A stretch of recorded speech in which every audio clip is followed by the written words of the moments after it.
Merhaba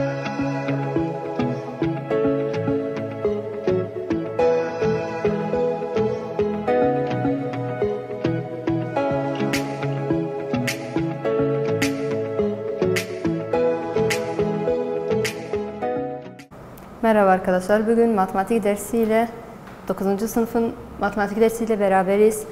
4. dersimize yetiştik. Konu başlığımıza 1. bölümün 6. kısmından birkaç adımda eşitsizlik. Şimdi biz dün okumuştuk. Eşitsizliği nasıl çözeriz? Demiştim size aynı denklem gibi çözülüyor. Hatta birkaç örnek de vermiştim. Şimdi ben üzerinden birkaç örnek daha çözeceğim ki hatırlayasınız. Mesela demiştim. Eşitsizlikte bir bilinmeyen var. Yanında ekstradan fazlalıktan bir sayı var. Mesela büyüktür 10'dan diyelim. Bu işareti gördüğünüz zaman eşitsizlik olduğunu anlayacaksınız. Aynı denklem gibi çözülüyor. Madem konumuzda bir bilinmeyen var ve yanında fazlalıktan bir sayı var, biz o sayıdan kurtulmamız lazım. Nasıl kurtuluyoruz? Bu sayıyı buradan alıp diğer tarafa gönderiyoruz. Diğer tarafa dediğim eşitsizliğin diğer tarafına. Tamam, eşitsizlik ortada aynı kalır. Onun yeri hiçbir zaman değişmez. Tamam mı? Ekiz de aynı. Bakın bu ortada. Sol tarafında ekiz vardı. Ekiz yine sol tarafında kalıyor. Sağ tarafında 10 vardı. 10 yine kalıyor. Bunlara dokunmuyorsunuz. Bunları yazın. Sonradan göndermek istediğiniz sayıyı bu tarafa yazıyorsunuz. Bir işlem yapmanız gerekiyor. İşareti neyse onun tam tersini alıyoruz. Artı ise eksi yapıyoruz. Bu kadar basit. Çözüyoruz bu sefer. Ekiz büyüktür 10 eksi 5 5 yapıyor. Konumuz bu kadardı. Eğer artı ise, eğer eksi ise ki konumuzdan hiçbir şey değişmez. İsterseniz aynı soruyu da getireyim. Ekiz bilinmeyen, yanında eksi 5 var, ortada bir eşitsizlik var ve sonunda da bir sayımız var. Bunu alıp bu tarafa gönderiyoruz. Ekiz küçüktür 10'u yazıyorum. Sonradan gönderdiğimiz sayıyı yazıyoruz. İşaretini değiştirerek. Eksi ne oluyor? Tersi işareti nedir? Artı. Ekiz küçüktür 10 artı 5'te kaç yapıyor? 15. Şimdi büyüktür aldık, küçüktür aldık. Bu sefer örnekte ne yapalım? Büyüktür ve eşittir. Ama bu sefer eksinin yanına artı değil, eksi değil. Ben çarpı ekliyorum. Aralarında çarpı var. Biliyorsunuzdur. Büyüktür veya eşittir. Tekrar aynı sayıyı getireyim ki aklınızda kalsın. 10. Ekiz bilinmeyen. Yanında kim var? Çarpı 5 var. Bu çarpı 5'i ben diğer tarafa göndereceğim. Diğer tarafa gönderdiğimiz zaman ne oluyor? Çarpının ters işareti nedir? Bölü. Eksi yazıyorum kendisi gibi. İşareti yazıyorum. Onu da yazıyorum. Sadece bu çarpı 5'i buradan kaldırıp bu tarafa eklediğim zaman bölü 5 oluyor. Ekiz büyüktür veya eşittir. 10 bölü 5'te kaç yapıyor? 2. Bu kadar. Ekiz büyüktür veya eşittir 2'den. Başka artı aldık, eksi aldık, çarpı aldık. Bu sefer size bölü vereyim. Ekiz bölü 5 küçüktür ve eşittir kaçtan? 10'dan. Bakın sayıları değiştirmiyorum. Sadece işaretler ve işlemleri değiştiriyorum ki aklınızda kalsın lütfen. Ekiz bilinmeyenimiz. Eksinin yanında kim var? Bölü 5. Ekizle sayının arasındaki bağlantıya bakın siz. Ekizle sayı arasında hangi işlem var? Onu değiştireceksiniz siz. Eğer burada bir eksi olsa, sen kalkıp eksi 5'i diğer tarafa gönderiyorum, işareti artı olur diyemezsin. Neden? Çünkü eksi ile 5 arasında kesir var. Yani bölü var. Sen o bölüyü değiştirmen lazım. Tamam mı? Ve burada hatırlarsanız dün size bir not yazmıştım. Dedim ki eğer bu eksi çarpı ve bölüde diğer tarafa gönderdiğin zaman işaretimiz yani eşitsizliğin sembolü değişir. Neden demiştik? Çünkü bu eksi aynı zamanda eksinin de eksisi oluyor. Tamam mı? Eksi kendisi gibi yazıyorum burada. İşaret burada 5 eksi olduğu için diğer tarafa gönderdiğimiz zaman bu işaret değişir. Bakın yüzünü ters çevirdim. Onu kendisi gibi yazıyorum. Bölü diğer tarafa giderse ne oluyor? Çarpı oluyor. Parantez içinde yazıyorum. Bu da eksiğini de kendisiyle götürdü. Eksi 5. Eksi yazıyorum yine. Bunu da yazıyorum. 10 çarpı 5 kaç yapıyor? 50. Burada artı var biliyorsunuz. Artı da çarpı eksi, eksi oluyor. Tamam mı? Bu tek seferde çözülebilen eşitsizliklerdi. Ne yapıyoruz bu sefer? Birkaç adımda eşitsizlik nasıl çözülür? Bunları yazın isterseniz. Yani bir üzerinden geçin. Ama bu sefer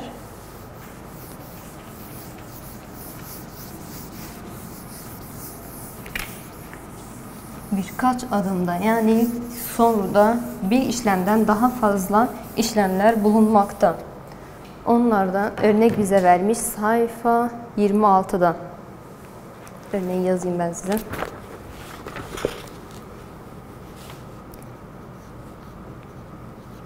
Sayfa 26'yı açabilirsiniz. Örnek 1'de diyor ki A. Çok büyük sayılarda vermişler. 160 artı 4y büyüktür ve eşittir 500'den. B. Diyor ki eksi 3 parantez içinde 3 eksi 2 parantez kapatmış küçüktür 4'ün karesinden. C'de ne yapmış? 4 bölü 5 eksi artı 1 bölü 2 büyüktür 3 bölü 5'ten. Bu da kesirli sayıları vermiş. Çözelim bakalım. Burada bir eşitsizlik var. Eşitsizlik olduğunu nereden anlıyoruz? Bir işaretten. Soruda bir bilinmeyenimiz var. Bilinmeyen kim? Y. Y'nin yanına bakıyoruz. Çünkü bizim işimiz Y'nin değerini bulmak. Y'nin değerini bulmak için Y yalnız kalması lazım. Yalnız bırakmamız için etrafında ne kadar sayı varsa diğer tarafa gönderiyoruz. Şimdi yanında kimler var? 160 artı 4 çarpı Y. Yani Y'nin yanında bir artı 160 var, bir de çarpı 4 var. Biliyorsunuzdur umarım. Denklemde veya eşitsizlikte ilk önce artı veya eksiyi gönderiyorsunuz. Sonra çarpı veya bölüyü gönderiyorsunuz. İlk önce 160'ı diğer tarafa gönderiyoruz. 4y'yi kendisi gibi yazıyorsunuz. Bunlara dokunmadan. Tamam mı? Sadece artı 160'ı diğer tarafa gönderiyoruz. İşaretimizi koyuyoruz. 500'ü yazıyorum. Artı 160. Bu tarafa geldiğinde ne oluyor? Eksi 160. Tekrar bunu kendisi gibi yazıyorum. İşaretimi yazıyorum. 500'den 160 çıksın. 340. Değil mi? Yanlışım varsa düzeltin. Sonra y'nin yanında ne var? Çarpı 4. Çarpı 4'ü bir sefer diğer tarafa gönderiyorum. İsterseniz yanınıza bir not yazın. Küçücük böyle kenarda bir not yazın. Denklemde veya eşitsizlikte. Eğer birden fazla işlem varsa ilk önce artı veya eksiyi diğer tarafa gönderiyoruz. Daha sonra çarpı veya bölüyü diğer tarafa gönderiyoruz. Tamam mı?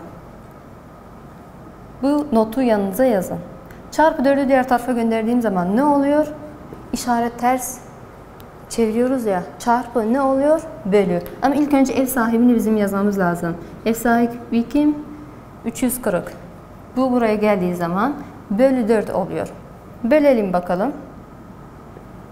Y büyüktür ve eşittir. 34 bölü 4 kaç yapıyor? 8. Elde kaldı 2. 20'de kaç 4 var? 5. Yani y büyüktür veya eşittir 84'ten. Fotoğrafını çizmiş mi? Çizmiş. Çizelim mi? Bakın böyle bir doğru yapıyorsunuz. Ortada 0 var biliyorsunuz. Bu taraflar eksiler, negatifler, bu tarafta pozitifler. Ama biz 85'e kadar sayı yazamayacağımız için ne yapıyoruz? Nokta nokta işlemi koyarak burası mesela 85 diyoruz. Pozitif olduğu için bu tarafta yazıyoruz biliyorsunuz. Diyor ki y büyüktür ve eşittir. Eğer eşittirse yuvarlağı biz dolduruyor muyuz, boş mu yapıyoruz? Dolduruyoruz tabii ki de. Boş yapıyoruz demeyin. Dolduruyoruz çünkü eşittir de var. Yani 85 de dahil konuya.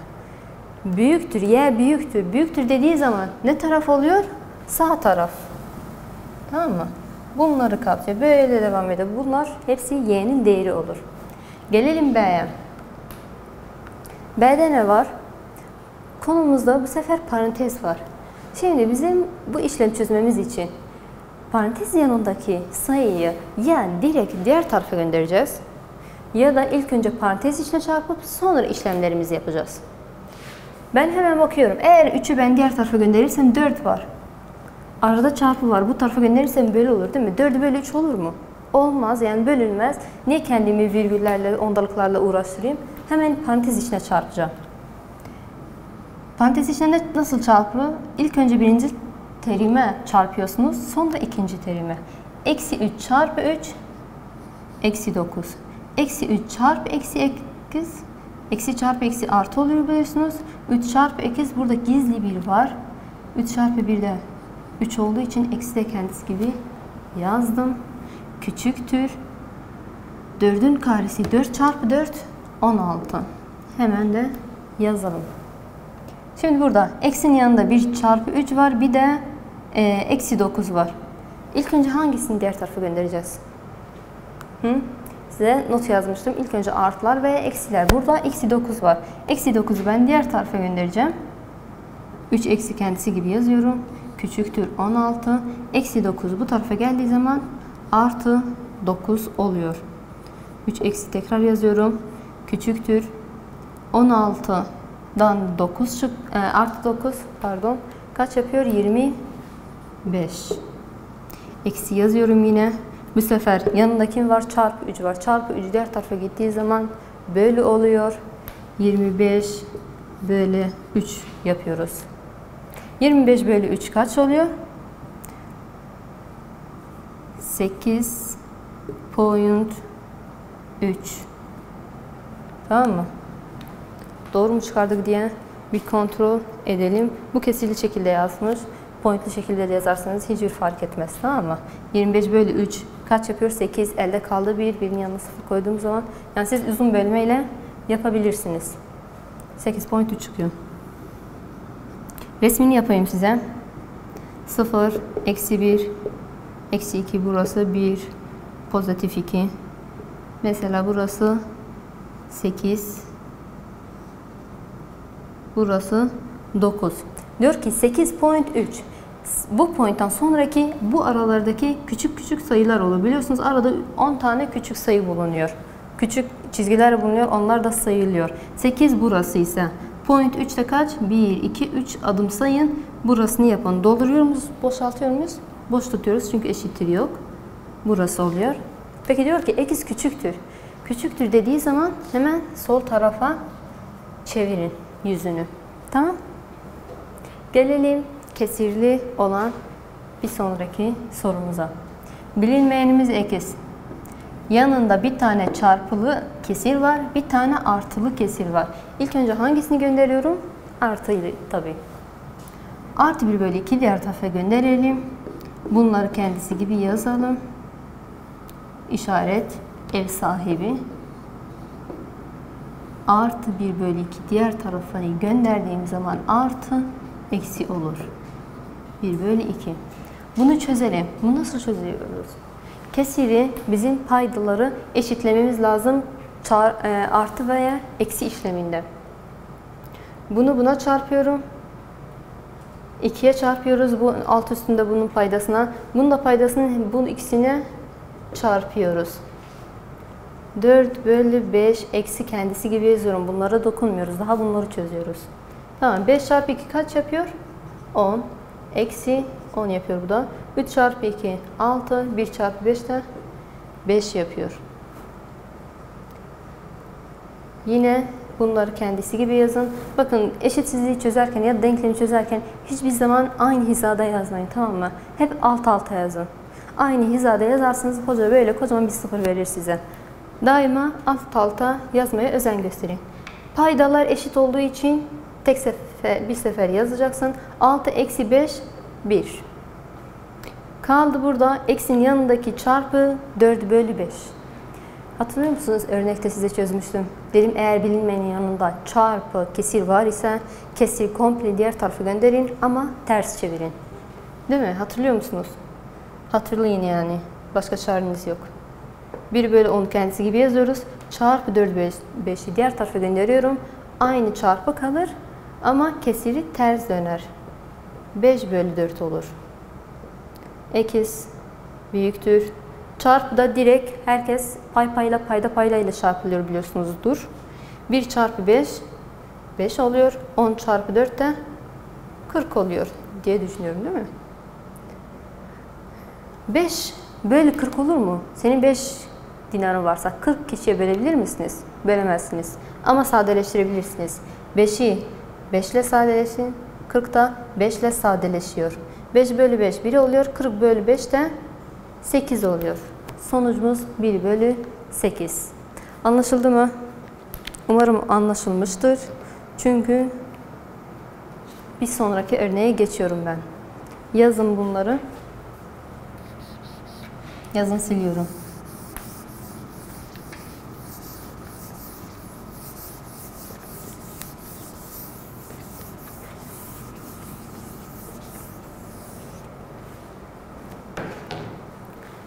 Örneğimiz örnek 2.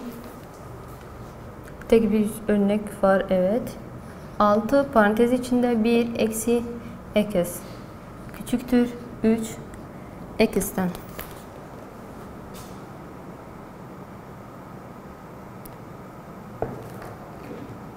Burada 2 tane bilinmeyen mi var?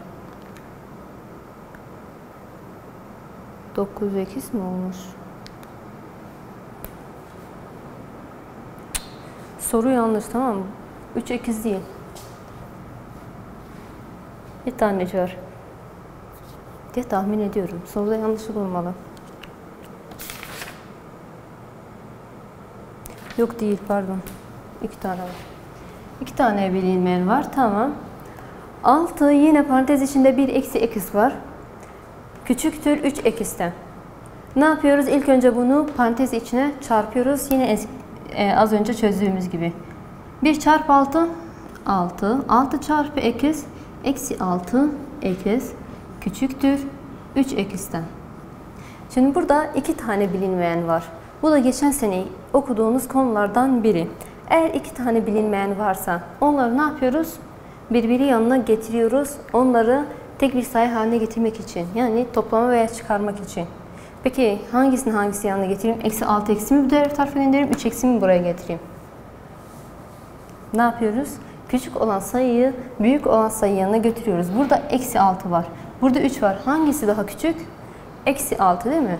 O zaman bunu bu tarafa göndereceğiz. 6'yı yazıyorum burada. Bu 6'yı. Bunu kaldırıp bu tarafa gönderiyorum. Daha küçük olduğu için. Tamam mı? Küçüktür. 3 eksi yazıyorum ev sahibini. Eksi 6 da bu tarafa gelince artı 6 oluyor. Tamam. Şimdi benzerler. Madem benzerler biz bunları toplayabiliriz. Zaten onu bu yüzden yan yana getirdik. Toplayabilmemiz için. Ekisler benzer, üstleri 1, onlar da benzer. O zaman toplayalım. 3 artı 6, 9 ekis. Eksin bu tarafta olması ya da bu tarafta olması hiçbir fark etmez. Yani şu tarafta denk gelmiş. Hiçbir sorun yok. Eksin yanında çarpı 9 var. Biz ondan da kurtulmamız lazım. Diğer tarafa göndermemiz lazım. Gönderdiğimiz zaman bu çarpı ne oluyor? Bölü.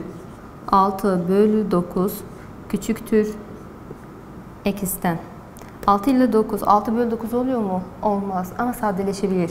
Kaça sadeleşir? 6 ile 9. 3'e dediğinizi duyar gibiyim. 6 bölü 3 2 oluyor. 9 bölü 3 de 3 oluyor. Küçüktür ekisten. 2 bölü 3 küçüktür ekisten veya ekiz büyüktür 2 bölü 3'ten demeniz hiçbir fark etmez. Ha ekiz büyüktür 2 bölü 3'ten ya da ekiz 2 bölü 3 küçüktür ekisten hiçbir fark etmez. Hiç konuda hiçbir şey değiştirmez. Tamam mı? Bunun resmini çizmek için 2 bölü 3'ü ondalığa çevirmeniz lazım. Ondalığa çevirdiğiniz zaman kaç oluyor? 1.5 6 mı? 0.6 diye bir şeyler çıkıyor. Onu kesin şekilde yapabilirsiniz. Yani ondalı çevirerek resmini yapabilirsiniz. Şimdi alıştırmalarda birkaç örnek size çözeyim mi? Ya da çözmeyeyim. Sorudaki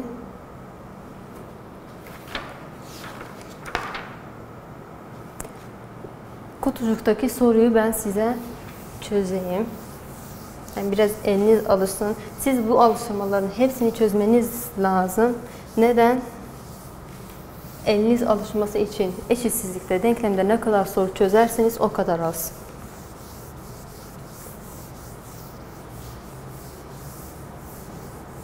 Hepsini çözmeye özen gösterin. Fotoğrafını çekip daha sonra bana atın. Tamam mı? Sayfa 29'da bir soru var. Soru 44. Diyor ki eksi 12 artı 4x büyüktür eksi 20'den. Eşitsizliğin çözümü aşağıdakilerden hangisidir?